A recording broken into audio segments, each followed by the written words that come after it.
the traditional hotel is boring. That's not why people come to Bali. Yeah. They come to Bali for connecting. Number one developer in lifestyle. I love Bali. Love Indonesian people. I just feel like this is what I've been looking for. What is the biggest fuck up? In October, I was $750,000 in debt. Wow. We have today 700 plus properties in Bali for $178 million. Number one fitness club chain, number one paddle club chain, number one wellness club chain, number one Pilates club chain. They're searching for something deeper than just staying in a property. A lot of young people pretty like the place because it's some kind of community also. I just want to do cool things with cool people. Hello guys, today my guest is the guy who came on the island of the paradise, Bali, and start everything from the zero. This is the guy who built the really massive community from the scratch in 2 years. And the name of that guy and the name of his company is Coco Development, and my guest today is Rasmus. Hi, nice to meet you. Hi, Michael. Good to see you. Good to see you. Big hands, far away. Yeah. How are you doing today? It's a great day. It's, as you said yourself, another day in paradise. Another day in paradise. That's always good. Yeah. Today we will talk with you about Coco Development and about yourself. The first question and our conversation will be flow naturally. So Super laid back. Yeah. Super laid back. Yeah. So you can be relaxed and let's move on. First question that I have to you is about yourself. Can you please let us know about yourself a little bit, about your experience, what you're building and what you achieved so far? I think I want to start out and say my name is Rasmus. Yes. I grew up in a little beautiful country called Denmark in Copenhagen. Mm-hmm. I am obviously the founder of Coco Development Group. So we are, you can say, experience-driven or lifestyle-led real estate development company. We have today 700 plus properties in Bali. We are in our core organization plus 250 people. If we look at all organization, we are more than 1,000 people. Alone in construction, we have more than 1,000 people. We have 9 developments. We have projects in total for $178 million. And we have more than 700 clients worldwide investing together with us to, let's say, generate wealth on rental properties in Bali together with us. Yeah, awesome. And I know that you come to the island not so long time ago, yeah? So can you let us know when you came? It was before COVID or after COVID? Because I know that you come to the Bali almost no money, right? And we have been doing the conversation just right now that you have a lot of problems in the early stage of your company. Could you tell about that a little bit more? I came to Bali. What do we have today? We are in 2026, April. I came to Bali in 2023. So short version of June this year. I've been operating Coco for 3 years ago. And awesome. As our Congratulations. As our slogan are, creating dreams, living them. But, everything requires a foundation. Rom didn't get built in a day. Our company obviously also didn't get built in a day. And when you go into a business that is so cash heavy, the entry for going in and create a development company, that's high. There's a high entry level. Yeah. It's not a software company. It's not a service company. You're building real assets with $1 million budgets. And that was obviously the same situation I was standing in. First of all, I want to say I didn't come to Bali with the idea of starting a real estate company. I came as many other people as a tourist, fell in love with the place, calm energy, inspiring people, great weather, like what's not to love, right? I started Coco Development Group not short after. It came December, I left March, couldn't get the idea out of my head of building luxury villas in paradise as the sentence was in my head. I flew back to Bali 1 month after I settled on the land. I started groundbreaking in June 2023, and in October I was $750,000 in debt. Wow. Wow. I'm always a man of a challenge, and I think I have a mindset that there is always a solution. But $700,000 in debt, is it not broke you? how you handle that weight? Because I know that a lot of people can broke under that kind of pressure. Well, it was definitely tough. We had the as also we were showing the speaking about. We had the launch event. We had 300 people. We have invited for the launch event for our second project, our first project in the bigger picture, Coco Lifestyle Restaurant. So everybody was celebrating, and I was standing there hosting a speech in front of 300 people. And I was like, "Fuck, we need money. We need money to get this rolling." But I think sometimes, when you know there is one door, you need to move forward. You cannot move back. There's no moving back. You know, it's either way. Either you stay out or you go all in. And if I reflect back on my life, I have been operating a financial company in the last 6 years in Denmark. I used to make festivals, events, sponsorships. I've been self-employed my whole life. I never got a salary. Let's put it up that way. So I've always been used to I always been earning well. Let's put it up that way. But I always been my own boss. Yep. And I think, as I said, if I reflect back to the phases of my life where I have been developing myself the most as a person, as a human being, that has been the situations where I've been, should I do this or should I not do this? Mm-hmm. And I've done it. So I think it's, if you have a track record of being hey, what was the last time you were not sure if you should do it or not do it? Mm-hmm. And you actually did it, what happened? Aha, it went all right. So I think if you have this, doesn't matter what comes against you, you're going to break through. Doesn't matter how thick that wall is, you're going to get through, because it's very simple. There is one way, and that's through this wall. So in other words, probably from your experience, you already get through the problems, right? And through the probably bankruptcy or issues with the money, and that help you to stay alive, right? And keep moving forward. Because I'm telling that and I'm asking that because I have the same experience, and probably 95% of my friends who has entrepreneurship experience have the same issues in their lives. Mm-hmm. They can have issues like $15,000, $50,000, or $5 million. And of course, those kind of issues always come step by step. You cannot reach that kind of level, right? After you making $1,000, you cannot be in $500,000 or $700,000 in debt immediately, right? No. Things doesn't happen over the day. And I think that's also in the bigger picture, the most important thing, that is to take action. Mm-hmm. As I usually say, if people's I'm not stressed. I have 250 people plus a part of Coco. I have a lot of things going on. There's a reason I'm not stressed. That's because I do my things. I get things done. Mm-hmm. I don't put things on it get the shit things done. Just get it done. As I used to say, I had a friend telling me that for many years ago. If you have 5 minutes and it takes you 5 minutes, do it now. Don't put it on your to-do list to do it tomorrow. Yeah, do it now. And that was the same as last night. I was sitting working and my colleague was yeah, okay, let me make the group tomorrow morning. Mm-hmm. I'm I just made the group. Yeah, it's a small thing, but the more things you can get done now, as I also typically tell our colleagues, if I give you a task and it takes you 7 days to do it, versus 1 day. Imagine it takes our competitors 7 days to do this task. I give it to you, you fix it on a day, so it takes you 1 day. You know what that means? That means we are working 7 times as fast as our competitors. That's why some companies, they grow 1 million, 2 million, and some companies, they just take off. We have raised 100 million. We have raised, check this morning, we've raised $94.5 million in 2 years and 10 months. Actually less, but if I really say it from the first day, then it's 2 years and 10 months. So totally in the properties right now, you have around, as you mentioned, 178 million, right? Dollars, absolutely. And that's a ridiculously high amount, and incredible growth rate from 0 up to 178 millions in 3 years. And this is your secret sauce, right?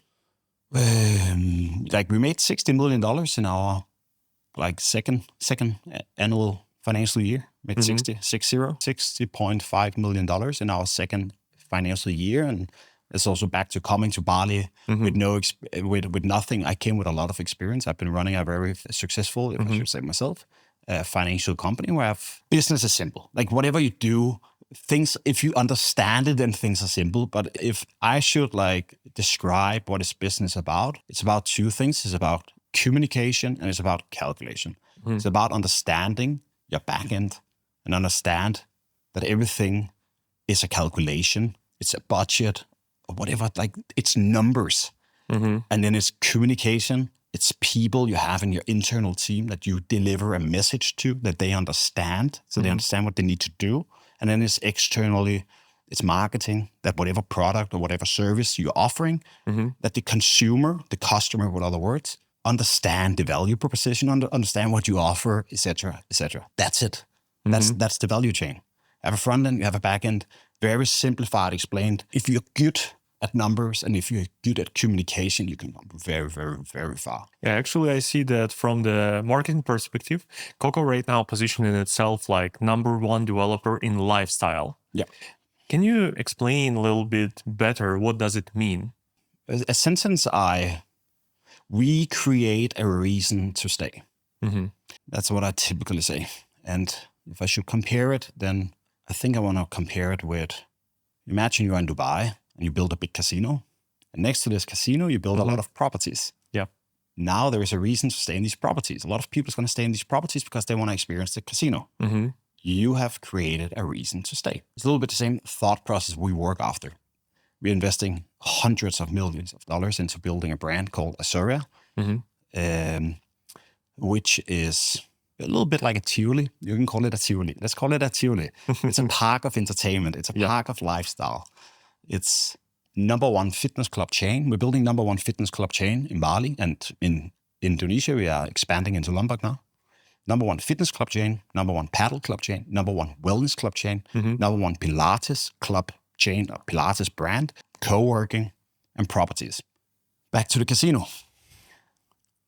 You're going to get a lot of revenue. You're going to get a lot of people staying in your property because of the casino. You know the traffic yourself in Bali. Then imagine your lifestyle. Let's call it lifestyle. Lifestyle also just in general means your interest. Like what you care about as a person. Like what do you do in your daily day? Paddle is the fastest growing sport in the world.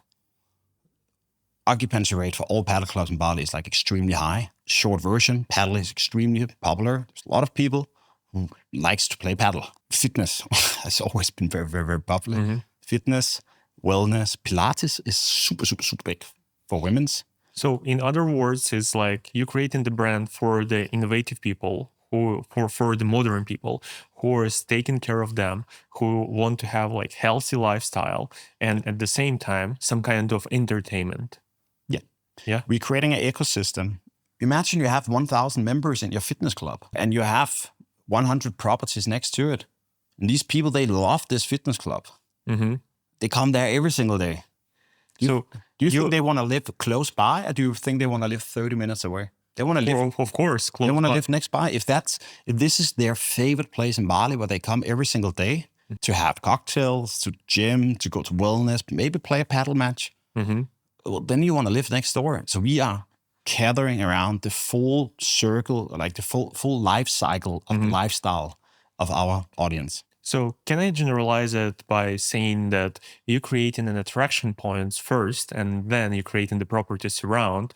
So you give all what the people need for them to stay in those properties. We create a reason to stay. Yeah, so that's actually really cool, and that's actually really great because I have been actually. You mentioned that party that you stayed launched in the mansion. Yeah, I was staying in the mansion. Right. Yeah, and one time, like I come to home, and I see a lot of people like they're walking, and there is a lot of people, music, some events, something going on. It was pretty cool, and I was thinking like, okay, guys probably know what they are doing, and a lot of young people. And I know that a lot of people who after staying mansion, and another complex, what is the name? Is Lifestyle residence. Lifestyle residence. Lifestyle. Yeah.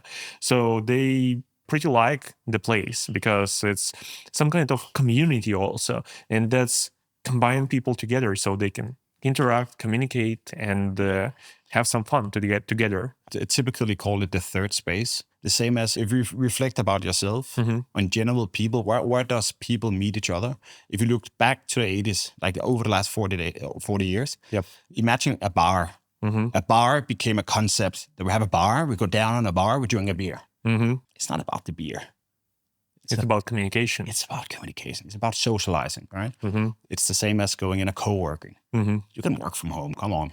go there because you want to meet some people. You want to socialize. That's the third space. That's the property. You have something in between. That's where you meet people. And that's where we're very, very focused on in everything we do. All of our developments is designed to connect people. So you can perspectivate it to building townhouses. You build 10 townhouses. This person goes out of the door. This person goes out. I promise you, these 10 people are never going to meet each other. Yeah. Never. They have no idea who they are. But if you build a small cafe, and person A and person B both are sitting there drinking a coffee, working from their laptop, connection. And I've said a few times before, I believe that, if you ask me what is the best place I've been in the world, I guarantee you it's not based on the places I stayed, but the people I met. I have one focus point based on our real estate journey, or whatever you want to call it, is that I believe that if we can create a better experience than our competitors or whatever, any other hotel chain, then I'm quite confident that we're going to win the game. That's actually pretty cool. And I see that you're growing so fast right now. And you mentioned that in the beginning. And probably you see something different what other developers doesn't see yet, because you grow so fast, right? 178 millions in 3 years in the properties is the numbers that telling about themselves. What do you think about Bali itself as a market? Where it's going right now? What is the next attraction points? Because I know that you're building a lot here in Canggu, but right now you're going in the other locations. I have most of our projects is in the south, in Uluwatu. I live in Canggu myself. I really like Canggu. I also really like Uluwatu. Both areas are very special to me. But one thing is emotional and my own preferences. Another thing is I have the responsibility for a lot of people out there that has put it like all of their savings into our company. You can say I handle their wealth, and my responsibility is to make them a great cash flow over the next many years. Short version, my answer is that the reason we invest a lot of money into Uluwatu is very simple. It has higher occupancy rate compared to Canggu. It has higher rental prices. We talk 20 to 30% higher rental prices, which simply comes down to something that is very simple to understand. It's called supply and demand. You have, I don't remember, I need to look into the numbers. It's a year ago I looked into it the last time. But you have 5 times as many properties in Canggu compared to in Uluwatu. Uluwatu, very interesting area. Canggu in general also. Bali is a great place to invest. Any people on this island investing a lot of money into the islands, it's obviously something I believe in. It's just a great place. I didn't come to Bali to start a real estate company. It was very much the other way around. I earned more than enough money in Denmark. I could just have been chilling, what I've been saying, under a palm tree, being on the beach. From my point of view, starting a real estate company was the other way around. I wanted to have a future in Bali because I just felt at peace. I just felt like this is what I've been looking for. It's like you're a paddle player and you come to an island and everybody's playing paddle. You're in paradise. My point is I came to a place where everybody is like driven. I'm quite driven. I love entrepreneurship. I love to create. And everybody you're surrounded about is like having a purpose. Everybody has something going on. Like whoever you meet on a daily basis, they have something going on. You know what I mean? They have their own company of some kind, or are working in a private company where they're sitting in a sales role, they're sitting as whatsoever, but they're driven. You say like you're investing a lot of money in Uluwatu right now, but I know that you and a friend of mine right now building in the north of the island, in Lovina. What about Lovina? Why you decide that area? What bring you there? Because like it's far away from Canggu, it's far away from Uluwatu, but anyway, you decide to go there. I think whatever you do, it's important to have a clear concept and differentiate yourself from the market. Because a little bit back to supply demand, let's call it supply, what you're up against. So why did we invest in Lovina? Lovina, first of all, the airport is coming in the north. It's not going to come tomorrow. Let's call it, it's maybe going to be there in 7 years. It's not so much the point. It's great when it opens. But what an airport creates is, it's a little bit like a stock price in a company. And if everybody knows that Apple is going to bring up a new model on the market, then there is speculations about it. And that creates a higher value because people believe that it's going to grow. The market selling expectations, Exactly. And that's the same with Lovina. just because people is aware of that it's going to come in the future. A lot of very interesting things is coming. You have a $6 billion project happening in Lovina right now. So from our point of view, we said, cool, let's be first movers. Let's showcase a great location to people who's coming to Bali. I just want to make it clear. If you look at it from SEO, I come from numbers. The most I do is based on data. Okay. If you look on SEO, Lovina is in top 10 of searches of towns, or whatever you want to call cities in Bali. You have top 5, Seminyak, Kuta, Canggu, Uluwatu, Ubud. Then you come into the next 5, which is Ahmed, Lovina, Chanidasa, Pandawa, Melasti, la la la. Lovina has a great name. Until the Prince of Denmark has a house up there. Oh, really? Super randomly, but I just got told. Yeah. Yeah, but that's really cool. And I know that the regular people, and actually it was me when I came first time in Bali probably like 8 years ago, the regular tourists who come in the first time on the island, it's never stay in one place. The regular tourist is traveling like Uluwatu, Ubud, Lovina, Amet, Canggu, and wherever. Yeah. So that's behavior that you can see and confirm from the community that you create, because beside of that great numbers that you have from amount of the properties that you have, I know also that you grow your community from 0 up to more than 70,000 subscribers in social media, right? So what's the numbers about that? Have you any idea how the people behave and what areas they prefer? I think it's very individually, but I think I can answer in another way. It's also a part of our strategy to build a roadmap for our guests coming to Bali. We have our project in Sisse. We have a jungle resort 20 minutes out from Canggu. We have quite a few projects in Uluwatu. Now we're building a project in the north. At some point, we're going to go to Nusa Dua. We're going to go to Ahmed, Nusa Penida. Right now, we're expanding into Lombok. What does that mean? It means you can come to Bali and you can stay in our hotspot. If you want to have peace of mind and you want to go out of the city, like you can get different types of experiences. That's how I look at it. You can experience the jungle with us in complete peace of mind. You can see the north. You can join a paddle retreat in the south. You can, that way we're very diversified in the things we offer.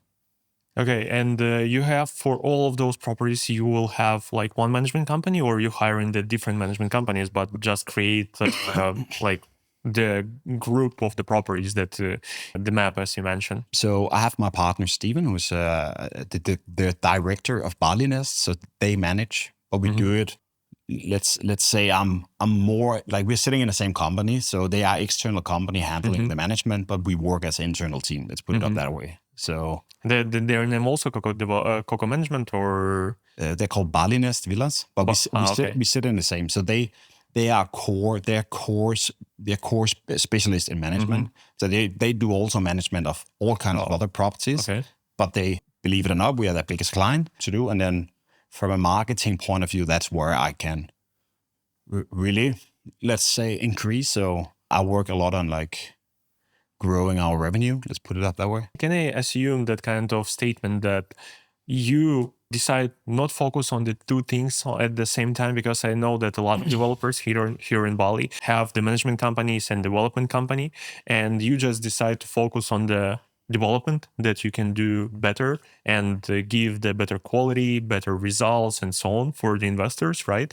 And the management is the other company and another person who is doing that. Yeah, exactly. Why you decide to go in that path? I think focus, like simplicity is key, and focus is key. Like do what you are the best at. You're not the best at two things, and you have 24 hours. You can use those 24 hours on like what you are the best at, or you can split it up and spend a lot of hours. And so from my point of view, the most important for me is that we give an incredible experience for the guests staying in our properties. We give a really, really, really good service. I know the complexity of running a management company. I don't want to say I know the name of all of our employees because I don't, but I know exactly the structure of, for example, our resort, Coco Lifestyle Resort. Like we have 75 people from appreciate managers to general manager to operational manager to duty manager to concierge service, front office, head supervisor of cleaning staff. I was a part of making the structure of what we need. MEP team, I don't want to say I made the structure, but I saw a structure and I changed it. I'm very involved in the management. So it's not because I say, cool, I don't want to take care of it. I do take care of it a lot. I just work with some people who just have 10 years of experience, Yeah. And actually, that's pretty strong point that focusing only on one thing that you're the best of, right? And I have been mentioned that other developers, and there will be like really tricky question right now about other developers and how they feel on the market. So I know that a lot of developers right now struggle with some cash flow, and I will not gonna tell the names, but I know the guys who has in debt like $20 million, $10 million, and so on. What do you think about that? What do you think like bring them to that point, and how that will reflect on your business? How they have come to that point is obviously difficult for me to answer when I don't know the company. I don't know what they're doing. So I'm guessing. I can hypothetical speak. Yeah. Based on my understanding of the market and what I see that a lot of developers or projects that has been offered on the market is, if you just ask my opinion, which you did, is missing is a concept. Like differentiate yourself, stand out, be for someone. If you're for everyone, you're for no one. If you go into the Bali real estate market and you build a townhouse complex of 20 properties that looks like the next 5 streets, sorry my language, but like, then you're just another listing on Airbnb, which is all right. Bali is a great real estate market, probably the best in the world, if I should say it myself. And that's not because I'm very colored. Obviously, I invested a lot of money here. There is not a place on earth I rather would go into than going into Bali. It's a really, really, really great place. But I think a lot of people are struggling because from a client's point of view, you sign up, speak with this person. There's a square meter price. They've built a hotel. There is a rooftop bar. There's a lobby, there is toilets, there's a hallway, there's a property. My point is, that's also why I said a little bit stupid, they all look the same. There's no concept. There's nothing that makes them stand out. Said tough, but that's everything Coco stands for. That's everything I believe in, that there is space for more. The traditional hotel is boring. I'm not even proud. I always say the name resort because I hate the word hotel. The reason I hate the word hotel is because if I think about a hotel, I think about something that is super boring. Yeah. Hotels for me, deep down, stimulates a corporate, married, like, I didn't say married. I love married. And even if you're listening, thank you for a great meeting. I love Marriott, especially the autograph collection we would love to be a part of. But my point is just that But actually Marriott is, to stand in that point, the Marriott has a lot of different type of the hotels. Some of them is corporate and boring. It's absolutely true. But some of them is like design hotels. Pretty incredible because they have a different concepts. And I think from my point of view, if I should put a few words into it, as we spoke about before, the third space. The third space. I used to live in Dubai and I had a great time. And one of the things I really liked about Dubai was I lived in a tower. And in that tower, we had a fitness, we had a restaurant, we had a third space. I knew all my neighbors. I knew Sam. It doesn't matter. I knew so many people in my tower for one simple reason. Because we had a gym. Just because we had a gym. I had so many friends. Sam came up, I came down. Elevator, fourth floors up. It was such a great time. And that's why I had a great time in Dubai, because I met some great people. My point is, when you stay in a hotel, often you stay in a room, you go in, you go out. It can look incredible. A lot of hotels looks incredible, but they lack soul, if you ask me. There's no facilities. There's no fun. You wake up, you leave. You go on a day trip, you get out of the place. So to answer your question, why a lot of companies are struggling, well, it can be that they have a bad sales team. It can be their marketing that is not so very good, or it can be their product. That's a business, product, marketing, sales. So it's one of those three. You're more focused on the product, right? Because if there is no product, if there is no differentiation, then there is no sales. And that means they cannot complete the product. Try compare it. Everything we talk about is lifestyle. Yeah. Everything all of our competitors talk about is return of investment. Yeah. invest with us, return of investments, payback, blah, blah, blah. Everything we talk about is lifestyle. It's like a blue ocean and a red ocean, right? We talk about experiences. What Yeah. we talk about is the end user. All of our communication is based on that this place is going to open. Yeah. Someone is going to stay here. All of our communication is based on how can we create the best possible experience for the end user. All traditional investment companies, development companies, whatsoever, they are communicating, focusing on the person to invest into the project, not about the end user. How do you create a good investment case? End user. It's in the end of the day, creating a good investment case come back to one thing. That is when you open the doors, how much are you able to charge per night? How high is your occupancy rate?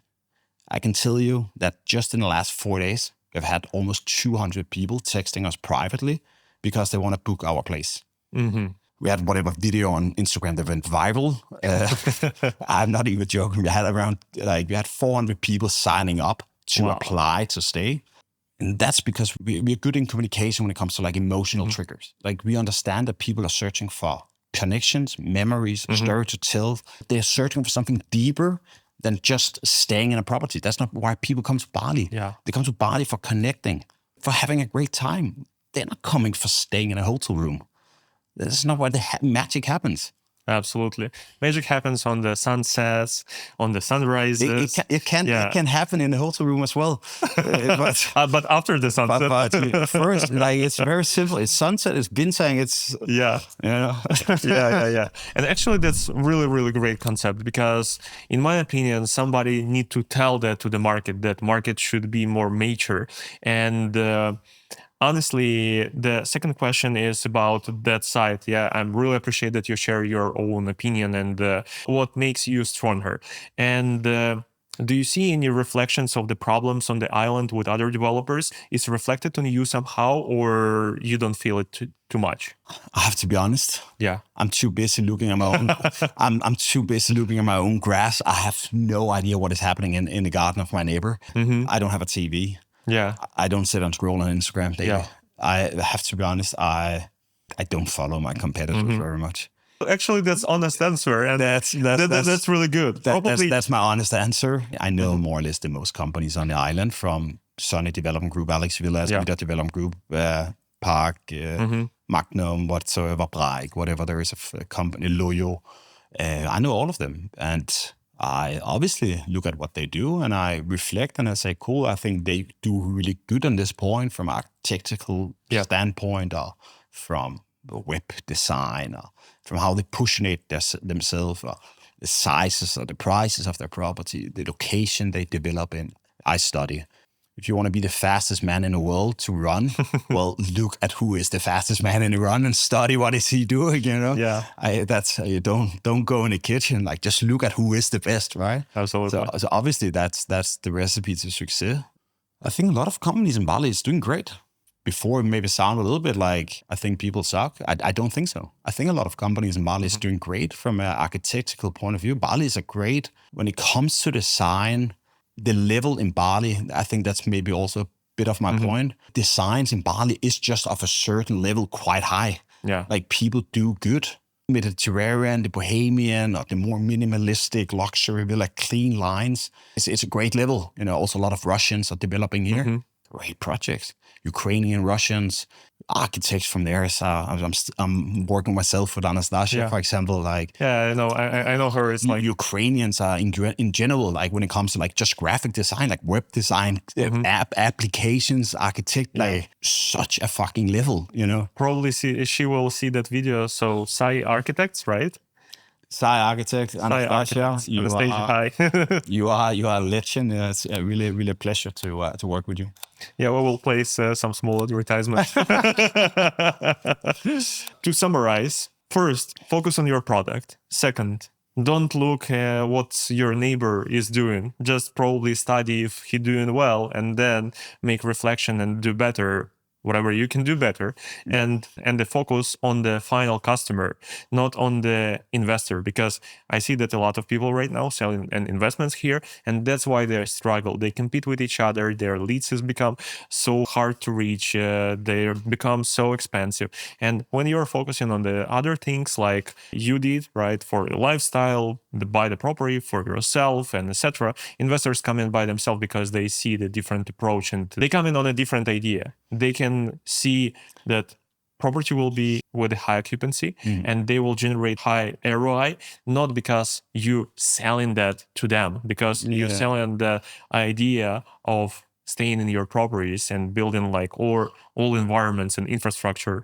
They can understand why someone would stay in it. So the smart investors They are not going to can understand by themselves. They're not going to stay there. Yeah, you don't need to sell them the persons, right? You don't need to sell them an investments. I think it's important that the person can obviously visualize himself in a property. It would also be difficult for me to build a project and sell it if I could not visualize myself in it. And it's actually funny to see because you can see with people like their own, which makes perfect sense, their own travel, like how they travel themselves. If you're used to stay on a 5-star resort and you're used to stay in the penthouse suite, there is 100 square meters or whatever, then that's typically what our clients would also invest into.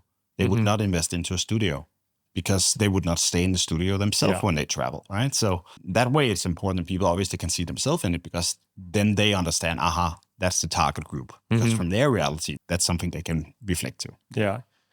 Okay, we have been talking about other developers, that some of them have issues, but unfortunately you cannot share more because you're too focused on your stuff. And I think it's absolutely great to focus on your own business and don't care about others.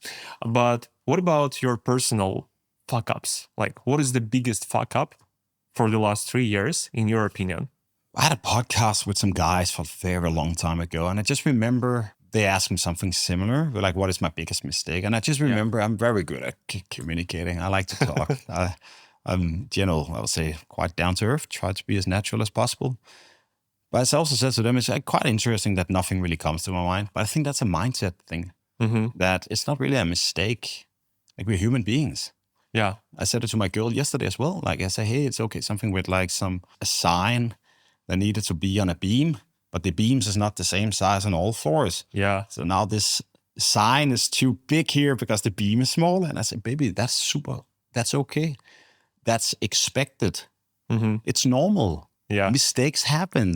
Like, just have that as your expectation that it's not perfect. The world is not perfect. And that's how the world works, If everything you did was perfect, well, then you are in your comfort zone. Then you're standing blindfolded making a cup of coffee. Yes, that's quite easy. Yeah. Probably do that perfect. Why? Because it's the simplest thing on earth. It's probably not that easy for it, but I think you get the point. If you are growing as a person, then it is a ladder of stairs you need to climb to get to the next level. Then you come up, you get clarity, and you learn. That's learning. And you need to love to learn.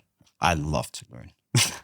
I love to grow. What is the best lesson for the last 3 years that you learned? I don't know. There was a lot of them, yeah? Probably. I have quite a lot of sentences I say when we have team meetings every Monday. I think, I don't know, just stay positive. The internal slogan in Coco, that is happy days. Okay. Happy days. Every time I end a sentence, I end a meeting, I always say happy days, happy days.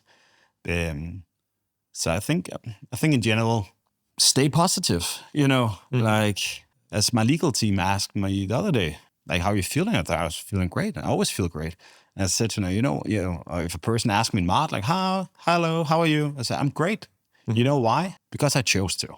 Yeah. I chose to be good. Yes, I can have things, but I don't see them as mistakes. I don't see it as hard. I've had a great day because I chose to have a great day. I chose to go to bed happy. Yes, I have things that I worry about, but kind of no. I don't really have that many things I worry about because I chose to.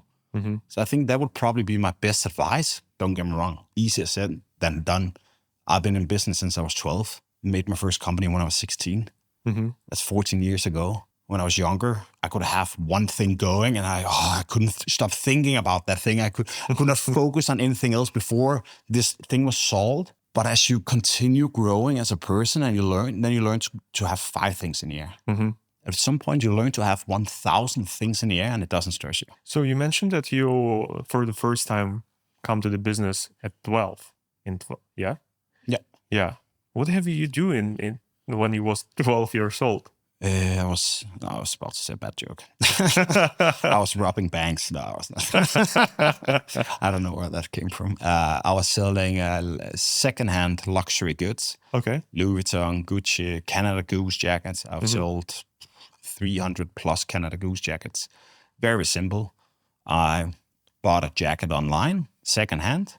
I sold it again for more money. Yeah, that's absolutely okay. That's the business. No, that's how everything is doing. Everyone is doing, right? That sounds like business, right? Yeah. You buy something for X, you sell it for Y. Yeah, absolutely. So that was the business model, and I actually earned quite well money on it. And I also think when you're in a very young age, find out that you can trade a product instead of trading a time and making money, and you get that calculation back to it. Everything is a calculation and numbers. When you get to that point and you learn that lesson, then there is no turning back. I've never had a job in my life.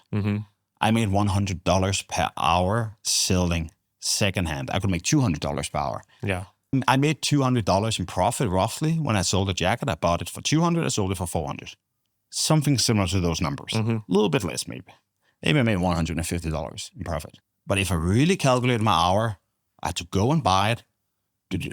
Nevertheless, that versus working in a sandwich bar where I made $10 per hour, no way. Of course. And I have the question, like probably it will be the personal one, but usually the hard life motivate people to start working so early. What motivates you to start working so early? You was having some kind of hard life? I think I was just bored, to be honest. I was just seeking for more.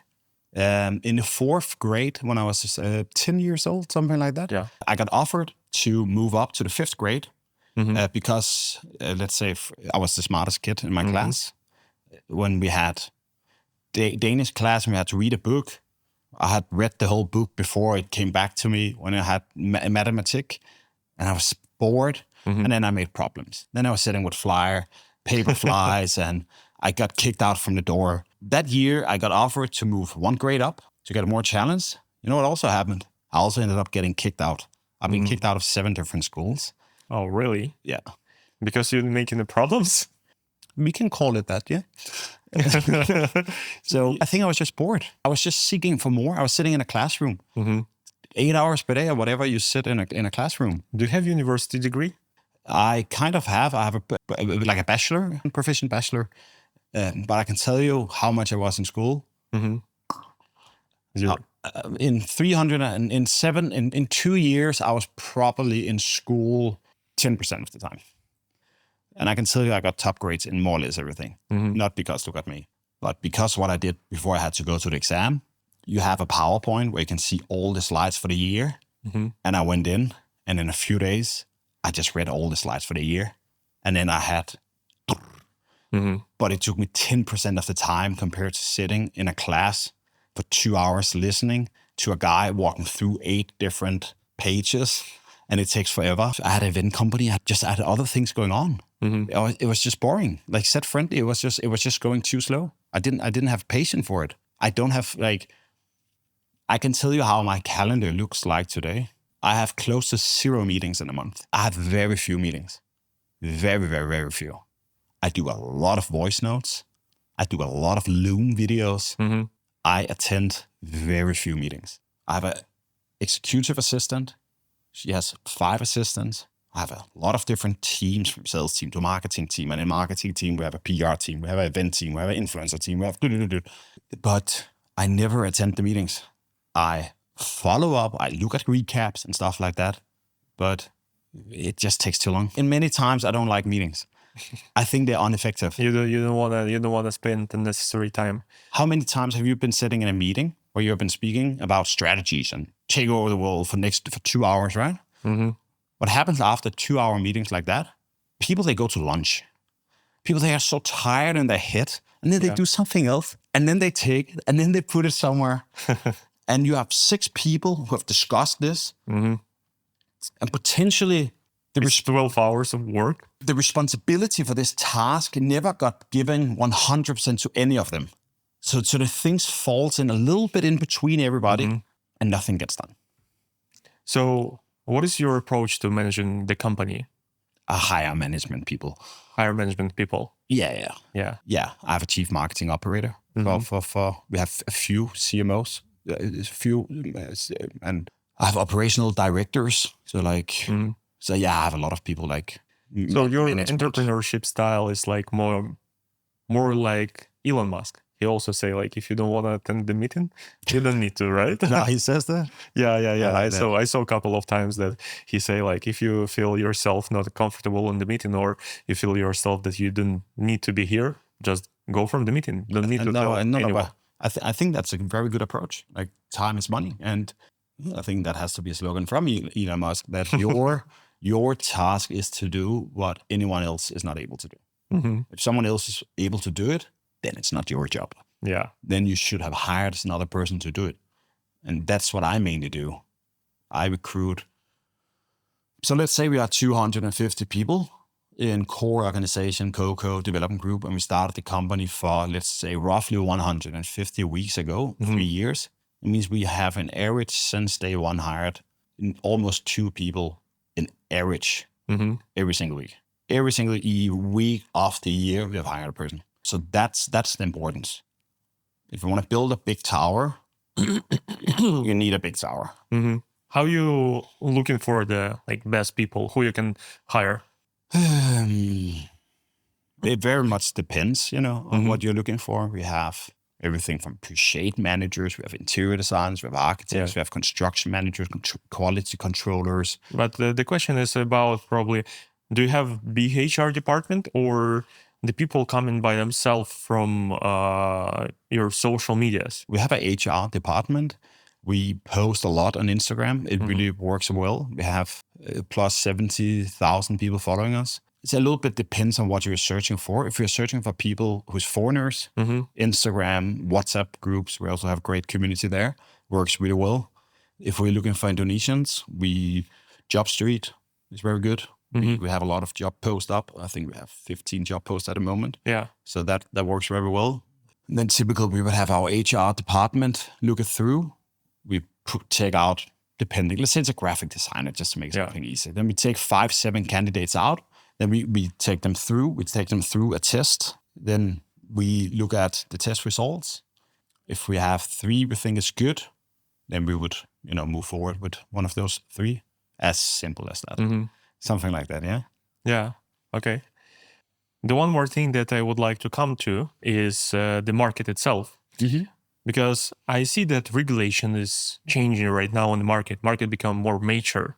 Half year ago, the government changed the regulation here in Indonesia and Bali. They become more strict for the new constructions. Yeah. Probably 1 or 2 months ago, the government also made the changes in the regulation. They become really strict for the rental properties. And right now, the 40% of the listings gone from Airbnb. Is it that many? Yeah. That's wild. Yeah. So what do you think about those changes? I think that's very good. Yeah. Obviously, if you just supply demand, you just took 40% of our competitors away. That's incredible. Seriously. But you don't have any... I couldn't have asked for more. Guys, thank you. 40%. 20 would have done it, but 40%, thank God. Yeah. I think it's good. In general, I think freedom is good. This is not a talk about Coco and our company culture and yada, yada, yada. But nobody in Coco, and I'm going to answer your question, nobody in Coco, is just to put a perspectivation, nobody in Coco has any working hours. You can come at 11 if that's what fits you. You can work until late in the night. You can come early in the morning. We give you freedom. Because I believe that people perform best if they are in a good setting. If they're happy, if they're motivated, la, la, la. But if people don't follow that, then people need to have rules. Yeah. That's why you look at something like Europe, and you have so many fucking rules. 300 years after. And then this person did something wrong, this person. And now it's like nobody, you cannot even fucking walk out of your door, man, because there's rules everywhere. Running a company is so complex. I had a revision company, I had a finance company in Denmark. Like, the regulations, the requirements for being a self-employed, what you have to do of paperwork and documents and fuck my ass is so fucking crazy. What's my point? I love Bali. I love Indonesian people. I love the freedom that they have been giving to the people. And I also love the way that the responsibility have been taken. Bali is probably the easiest place on earth to start a development. Yeah. You have no rules. Like I said, friendly, you have very few rules. Don't build higher on the palm tree, 15 meters, land zoning. You have like your footprint, like how much of the land you are allowed to build on. Simplified, that's the rules. Yeah. Like, that's it. Just follow that. You know what I mean? So it's like... So a few more additional rules just to make the market more clean and get rid from like developers who doesn't count their money or provide the shit quality and all that stuff, right? It's still very loose. But Bali just had some rules that was not being followed by some people. Now Bali say, hey, fuck, man. We need to follow these rules. Let's follow up. Yeah. So how I look at it is just that Bali is following up on some rules that they should have been following more up on, or could have followed up more on, you know? Yeah. Like if you give a task to a colleague and you are a few weeks after, what actually happened to this task? And you follow up because you forgot about it, right? Yeah. That's how I see it a little bit. So I think it's a natural, I would say it's a very natural movement of a country. Bali to become more mature, right? Yeah, but look at Bali. Like, what was it? 17 million people that arrived last year of domestic and international travelers, 17 million. Like, Bali is an incredible place. Yeah. It's not stopping. It's going one way. I think it's good to have the foundation in place and make sure that Bali in 10 years from now still is beautiful and not turn into the Wild West. So I think it's good. Yeah, that sounds well. And I have like one more question.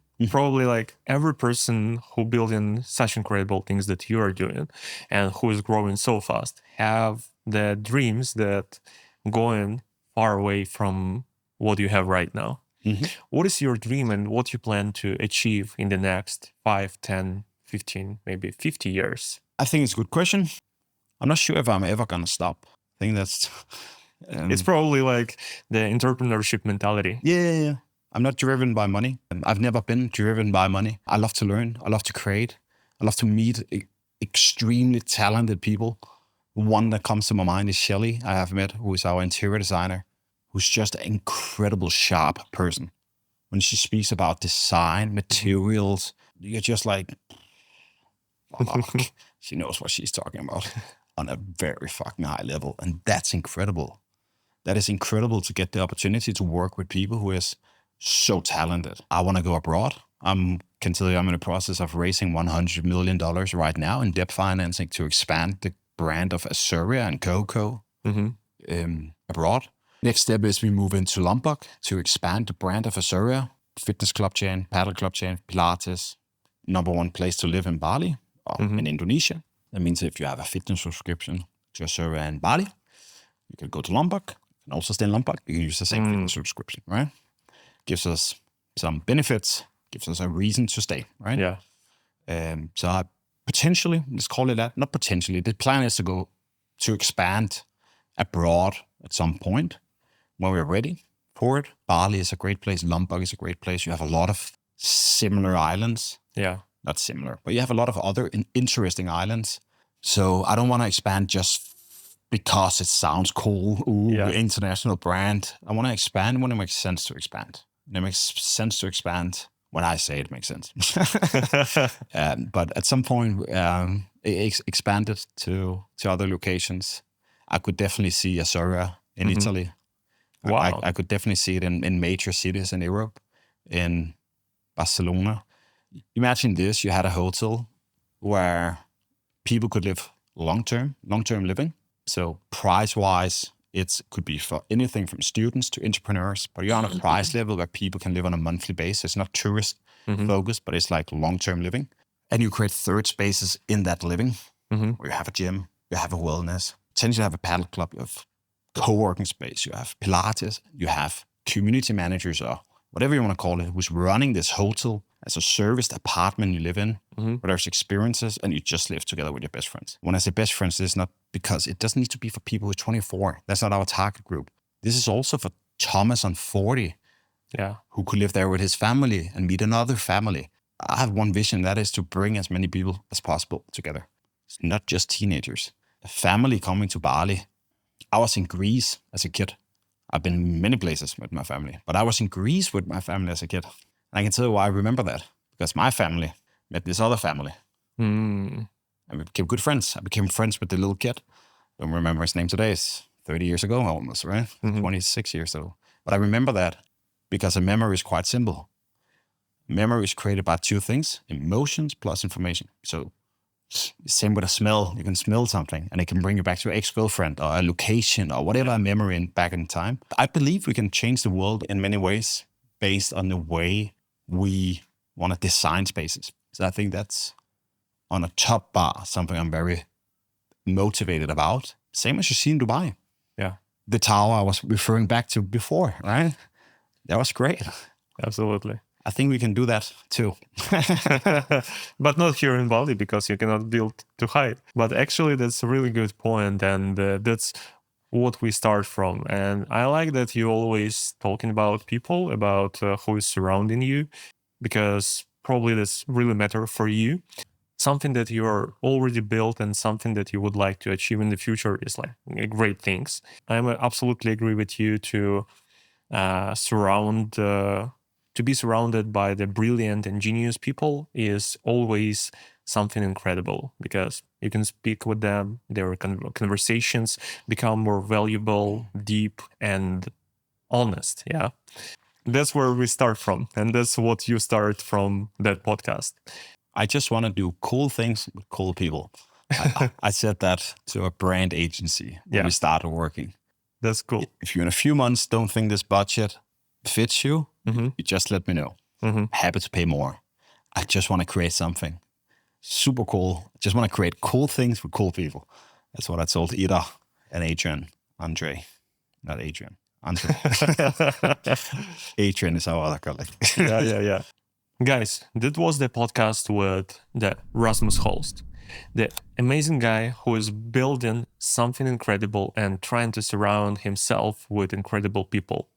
He building here in Bali the amazing company that calls Coco Development. And if you want to learn more about their company and see how it's growing and what they are delivering to the world, subscribe their Instagram and other social media. I will leave them below in the description between that video. Rasmus, I really appreciate that you found the time today and for that meaningful conversation. And I wish you good luck on your path. And thank you so much for visiting us today. A pleasure. Good far.